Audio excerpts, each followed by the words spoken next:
ஜொஹோர் மாநிலத்தில் சுகாதார பணியாளர்கள் பற்றாக்குறை மோசமாக இருப்பது குறித்து மந்திரி பசார் டத்தோ ஒன் ஆஃபீஸ் காசி எச்சரித்துள்ளதோடு நிலைமை கவலையளிக்கும் வகையில் இருப்பதாக வர்ணித்துள்ளார். ஜொஹோர் சுகாதார மற்றும் சுற்றுச்சூழல் குழுவின் தலைவராக இருந்து வரும் ஆட்சிக்குழு உறுப்பினர் லிங் தியான்சூன் அண்மையில் மாநிலத்தின் இரண்டாவது பெரிய சிறப்பு மருத்துவமனையான சுல்தான் இஸ்மாயில் மருத்துவமனையில் சோதனையை மேற்கொண்டபோது இதனை நேரடியாக கண்டதையும் அவர் சுட்டிக்காட்டினார். முக்கிய மருத்துவமனைகளில் சுகாதார பணியாளர்களின் பற்றாக்குறை, சிறப்பு மருத்துவர்கள், மருத்துவ அதிகாரிகள், உதவி மருத்துவ அதிகாரிகள், தாதியர்கள் மற்றும் பிற சுகாதாரத்துறைக்கான ஆதரவு உட்பட பல்வேறு முக்கியமான பிரிவுகளை உள்ளடக்கியுள்ளதாக முகநூல் பதிவில் ஆன் ஆபீஸ் தெரிவித்துள்ளார். உதாரணமாக, சில வார்டுகளில் ஒரு ஷிப்டில் 10 முதல் 14க்கும் மேற்பட்ட நோயாளிகளை ஒரு தாதி நிர்வகிக்க வேண்டியுள்ளது.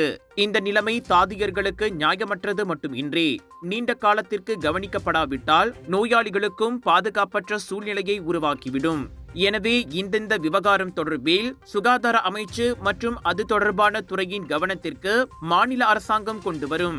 அதிகரித்து வரும் பணி அழுத்தம் பணியாளர்களின் மன உறுதியை மட்டுமல்ல, நோயாளிகளுக்கான சிகிச்சையின் தரத்தையும் பாதிக்கிறது என்று ஆன் ஆபீஸ் கூறினார். டாக்டர் அப்பாராவ் சன்னாசையின் த ரப்பர் எஸ்டேட் பாய், பால்வெட்டியின் மகன், பல்கலைக்கழக விரிவுரையாளரான சுயசரிதை.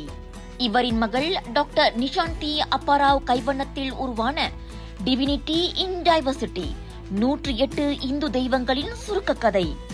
தந்தை மகள் படித்திருக்கும் இந்த சிறப்புமிகு நூல்களை உடனே வாங்கி படியுங்கள்.